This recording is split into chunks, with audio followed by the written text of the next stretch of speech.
السلام علیکم ورحمۃ اللہ وبرکاتہ۔ سٹرونگ سیرت میں خوش آمدید۔ اہلا وسہلا ومرحبا بکم فی القناۃ سٹرونگ سیرت اینڈ ویلکم۔ معزز سامعین، کیا آپ جانتے ہیں کہ مسلمانوں کے آپس میں اختلافات کا انجام کیا ہوتا ہے؟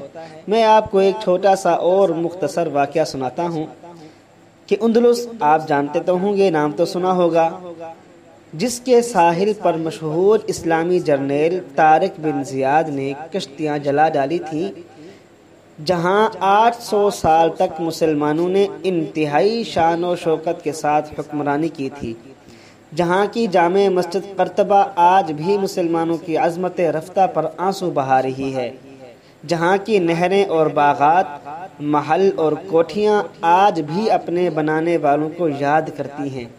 آپ جانتے ہیں وہاں کیسے اور کب زوال آیا؟ ہاں، میں بتاتا ہوں آپ کو۔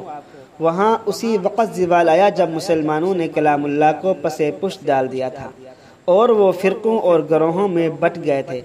وہ ایک دوسرے پر فتوے لگا رہے تھے اور اسلام کی بجائے اپنے خاندانوں اور قومیتوں پر فخر کرتے تھے۔ ایک مسلمان سردار دوسرے مسلمان سردار کو دیکھنا بھی گوارا نہیں کرتا تھا، بلکہ ایک دوسرے کے خلاف عیسائیوں سے بھی مدد طلب کر لیتے تھے۔